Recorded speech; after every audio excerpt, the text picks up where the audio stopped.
They left for the big family trip. 4 cars, 17 people, 1 group chat without me. I woke up to an empty house on December 23rd.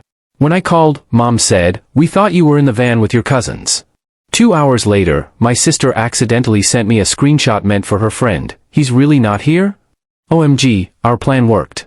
I canceled the $12,500 booking I'd paid for. By 8:03 a.m. the next morning, I had 101 missed calls. But I was just getting started. Before I go any further, drop a comment right now and tell me where you're watching from. Because what happens next is going to blow your mind. I wasn't always invisible. For years, I was the fix-it son. The responsible one who stepped in whenever there was a crisis. When Dad's restaurant went under 3 years ago, my salary kept them from bankruptcy. When Mom needed knee surgery, my insurance covered it. My younger sister Vanessa, barely 26, was always building her brand, which meant I built her rent fund, her car payments, her influencer equipment budget. I work in digital marketing. 70-hour weeks that they called privilege. I called it living off protein shakes in a cramped apartment while my entire paycheck subsidized their suburban dream. For 3 straight years, I'd funded every holiday rental. "We'll Venmo you our share later." They never did. Every birthday gift for cousins came from me. Every time Vanessa's website hosting expired, guess who she called? Not because I was her brother. Because I was the default payment method. Mom once told me, "You're the stable one. That's why we rely on you." Translation, you're the quiet one who won't fight back. But that December 23rd morning changed everything. I woke up to silence. Not the peaceful kind. The kind that presses against your eardrums and tells you something's deeply wrong. The house was empty. Completely empty.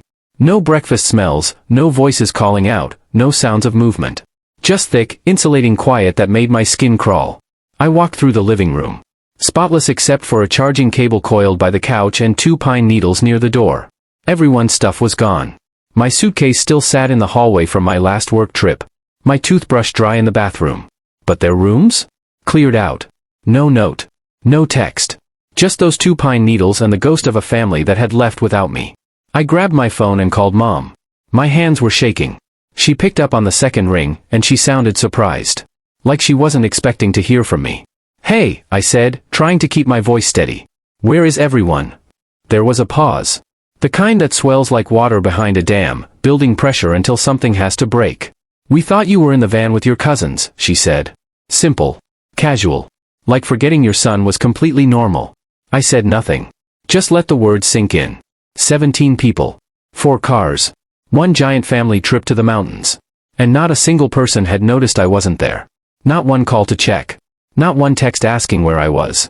Not even a seat saved. "I swear I thought Blake told me you were in car 2, Mom continued. "Maybe there was a mix-up?" I hung up without explaining. Just pressed the red button and stood there in my empty living room, staring at nothing. 2 hours passed. I sat at my kitchen table, numb, trying to process what had just happened. And then my phone lit up.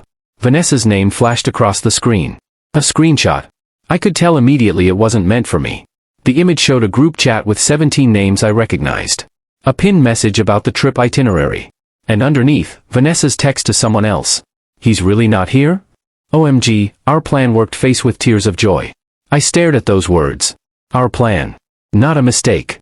Not a miscommunication. A plan. They'd planned to leave me behind. And that laughing emoji burned itself into my brain. I didn't call her. Didn't scream. Didn't cry. I just sat there for 1 long minute, letting the reality settle over me like snow. Then I opened my laptop, logged into the vacation rental account, and hovered my finger over the cancel booking button. $12,500. My credit card. Their entire Christmas trip. 1 click away from vanishing. I clicked it. The confirmation screen appeared. Refund processing. 3 to 5 business days for the money to return to my account. Done. Then I typed 1 message back to Vanessa. Just 2 words, "Merry Christmas." No punctuation. No emojis. No explanation. I hit send and closed my laptop. Within 30 minutes, my phone started buzzing. By the next morning at 8:03 a.m., I had 101 missed calls. Mom had called 34 times. Dad 28. Vanessa 31. Cousins. Aunts. Uncles. Even people I barely spoke to. The voicemails were already full. Text messages flooding in. One simply said, "Emergency." I made coffee. Sat by my window.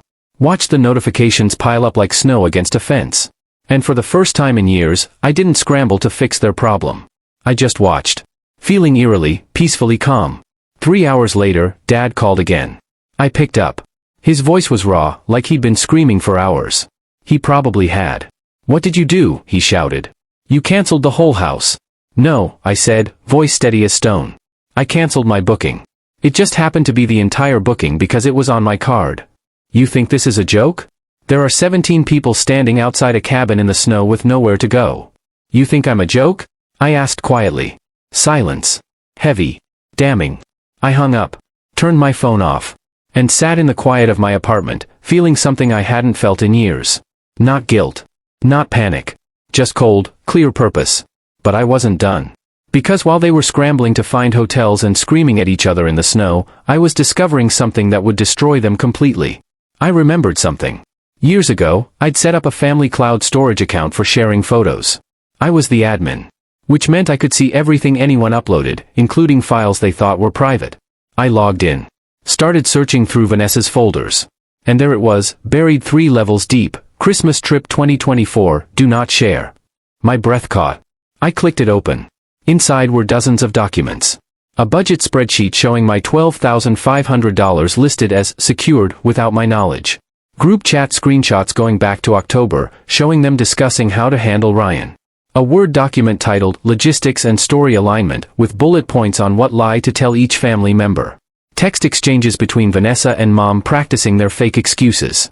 "Tell him we thought he was riding with Blake. Act confused if he calls. He won't push back. He never does." Everything was documented. Timestamped. October, November, December. They'd been planning this for months. This wasn't a last-minute decision or a simple oversight. This was orchestrated exclusion. But the cloud storage wasn't the worst of it. I kept digging. Found Vanessa's Dropbox folder, the one she'd been using on my account for temporary storage. Inside were recordings for her podcast about authentic family relationships. The irony would have been funny if it didn't make me sick. One file caught my eye, Marcus conversation, delete after. I downloaded it. Hit play. And Vanessa's voice filled my apartment, clear as glass. "Ryan's not going to notice until it's too late," she said, casual and light. "And honestly? He's so trained to accept whatever we give him. He won't push back. That's literally his entire personality." Marcus's voice, "What if he cancels the booking?" Vanessa laughed. Actually laughed. "He won't. He's too afraid we'll be mad at him. We've spent years conditioning him to be our safety net. He'll complain quietly, then get over it. That's what the backup children do." I listened to it twice. The date stamp said November 14th. She'd said these things about me a month ago. Called me trained. Conditioned. A backup child. I saved the recording. Then I kept searching. My credit card statements revealed more. Unauthorized charges totaling $1,340. $780 for ski rental equipment at a shop in Aspen. I'd never been skiing in my life. $320 for specialty grocery delivery to the rental address. $240 for spa services at the lodge. All charged to my card using autofill on family accounts I'd set up years ago. They'd been using my payment information like it was theirs. Like I was theirs. I screenshot everything. Filed fraud reports with my bank. Each report felt like another nail in their coffin. And then, on day 3, Marcus called me. His voice was shaking. "Ryan, I need to tell you something. I didn't know it would get this bad." He explained everything. Vanessa had been planning this since October. She'd called it Christmas 2.0. A perfect family trip with no negative energy, which meant no me. She'd told Mom I'd volunteered to pay for the Airbnb as a gift since I preferred staying home anyway. She'd told Dad I was too stressed from work to come. She'd told cousins I didn't do well with big groups. She'd orchestrated it so perfectly that 17 people never questioned my absence. I pushed back once, Marcus said quietly. I told her you should be included. She said don't worry about Ryan. He's fragile. He's used to being left out. He needs us more than we need him. I was recording this. With his permission. Because I knew exactly what I was about to do next. "Can I ask you something?" I said. "Anything. Would you be willing to repeat all of this on the record?" "Yes," he said without hesitation. "She needs to be stopped." I saved his testimony. And that's when I saw it. Mom had posted on Facebook, tagging the whole family. Celebrating Christmas at Mountain Hearth Lodge. 7 p.m. dinner in the Aspen room. Complete with a photo of the reservation confirmation. Perfect. Because I just booked a table for 6 p.m. Same restaurant. Same night. I packed my laptop. Loaded all the evidence. Printed hard copies of every transaction. Bought a suit I'd never worn before, something that said professional and untouchable. Then I drove 4 hours to the mountain in complete silence. Just me, the engine, and cold fury building like a storm. Okay, pause right here. Comment 1 if you think Ryan is justified. Comment 2 if you think he should have talked to them first. Comment 3 if you would have done the exact same thing. Because what I did next is when everything exploded. I arrived at the lodge at 5:45 p.m. Changed into my suit in the parking lot. Checked my laptop one final time. Everything loaded and ready. Then I walked into Mountain Hearth Lodge and took my reserved table. At 7 p.m., I watched them arrive. All 17 of them. Crowding into the Aspen room, pushing 4 tables together. Mom was smiling nervously. Dad was pouring wine like everything was fine. Vanessa was scrolling her phone, probably checking how many likes her blessed Christmas post had gotten. Marcus looked miserable. They ordered drinks. Settled in. Started laughing. I waited until their wine arrived. Until they were comfortable. Until they thought they were safe. Then I stood up. And I walked over to their table. The approach was silent. Deliberate. I could see the exact moment they noticed me. Forks froze midair. Conversations died. 17 faces turned toward me, and the blood drained from every single one. Hey everyone, I said cheerfully. Merry Christmas. No one spoke. The silence stretched so tight I thought it might snap. Vanessa recovered first. Ryan. What are you doing here? I heard we were doing Christmas dinner, I said. Thought I'd join the family. Dad stood up, his chair scraping loud against the floor. This is not appropriate. Actually, I interrupted, opening my laptop, this reservation is under my name. The one that paid for the Airbnb you're no longer staying at. Check your email if you don't believe me. I turned the screen toward the table. First slide, the $12,500 invoice with my name, my card number, my everything. Second slide, the refund confirmation. Vanessa's face went white. But wait, I said, advancing to the next slide. There's more. The accidental screenshot appeared on the screen. Huge. Undeniable. He's really not here? OMG, our plan worked. Face with tears of joy. Dead silence rippled through the Aspen room. Other diners were watching now. I didn't care. Third slide, I continued. The shared cloud folder. Christmas trip 2024, do not share. Inside, your entire conspiracy. Budget spreadsheet with my money listed as secured. October planning documents. The lies you told each person. All of it. Documented. Mom's hand flew to her mouth. Cousin Blake was staring at Vanessa like he'd never seen her before. Aunt Jen looked physically sick. Here's my favorite part, I said. And I clicked play. Vanessa's voice filled the restaurant. Ryan's not going to notice until it's too late. He's so trained to accept whatever we give him. He won't push back. That's literally his entire personality. Marcus's voice, what if he cancels the booking? Vanessa, laughing, he won't. He's too afraid we'll be mad. We've spent years conditioning him to be our safety net. That's what the backup children do. You could hear a pin drop. The entire restaurant had gone silent. Even the fireplace seemed to crackle quieter. You recorded me? Vanessa hissed. Your Dropbox recorded you, I said calmly. The one you've been using on my account. The one I'm the administrator for. I pulled out a business card I'd printed that morning. Simple. Professional. It read, this dinner was made possible by the brother you plan to exclude. Enjoy your meal. I placed it in the center of their table. Oh, and one more thing, I added. Those ski rentals, the spa services, the grocery delivery? All charged to my card without my permission. I filed fraud reports with my bank. The rental company will be contacting you about equipment returns. Merry Christmas. I closed my laptop. And I walked out. Behind me, I heard chaos erupting. Chairs scraping. Voices rising. Someone, I think it was Aunt Jen, saying, Jesus Christ, loud enough for the whole restaurant to hear. The cold mountain air hit my face as I stepped outside. I was halfway to my car when I heard footsteps running behind me. Marcus. Out of breath. I'm done, he said. I told her in October this was wrong. She called me dramatic. I'm not staying at that rental another night. I'm driving home right now.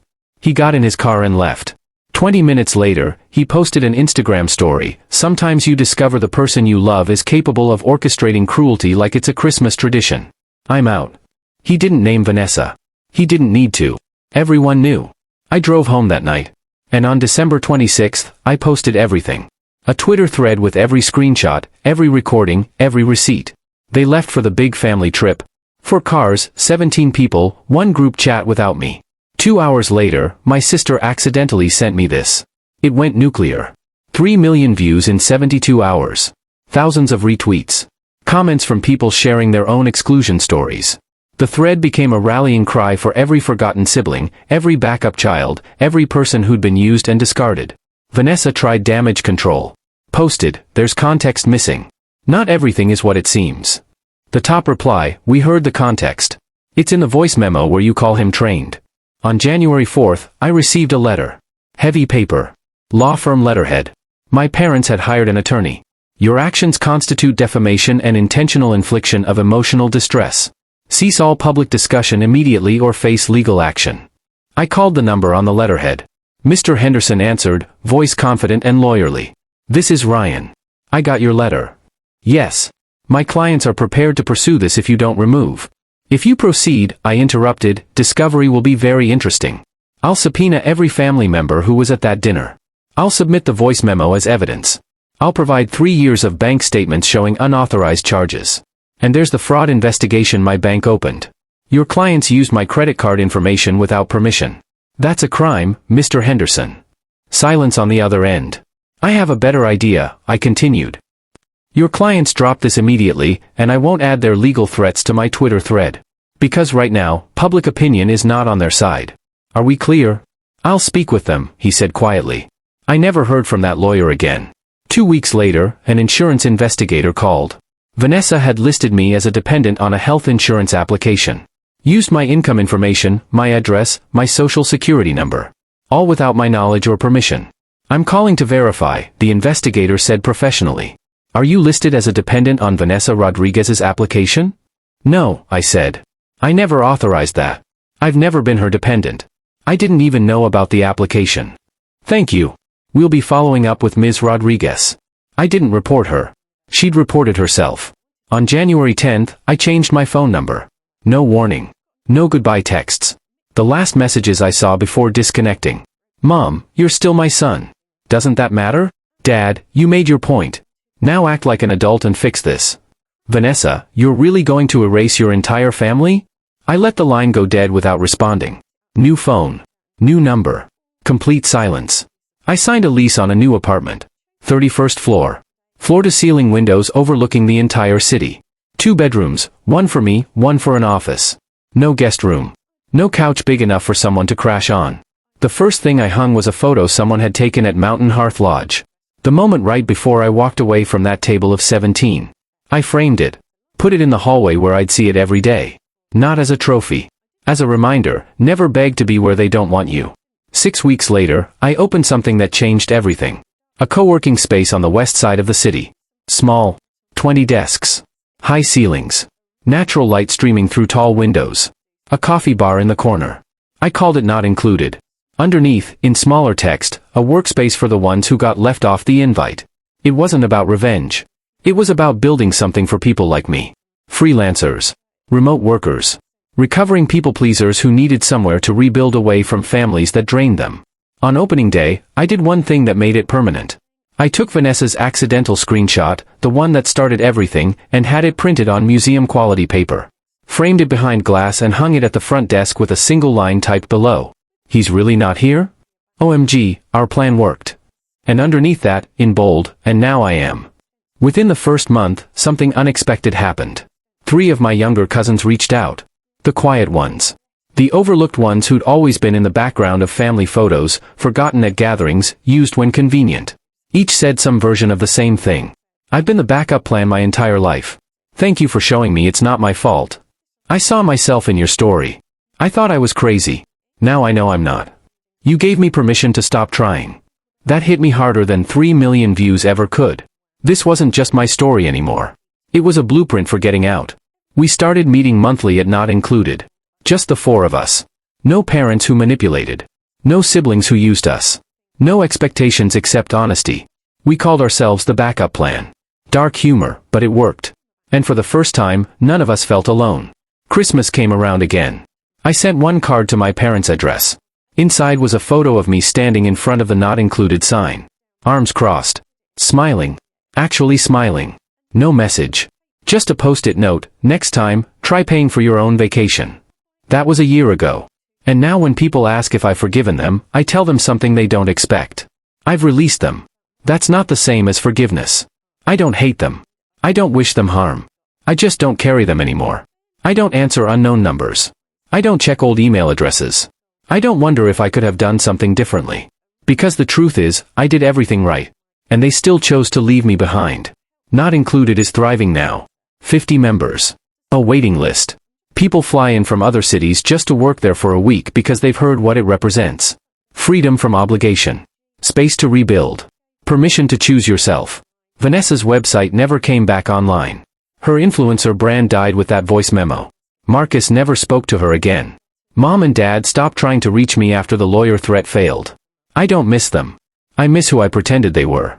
And that's the difference between forgiving and releasing. I'm free. So that's my story. The day my family left me behind on a $12,500 trip they planned without me, and the day I showed up at their Christmas dinner and showed them what I'm really made of. If you made it this far, hit that like button. Drop a comment and tell me, have you ever been the backup plan in your family? What was your breaking point? I read every comment. And if you want more stories about people who finally stood up for themselves, subscribe and turn on notifications. Thanks for watching. And remember, you don't have to keep carrying people who won't carry you back.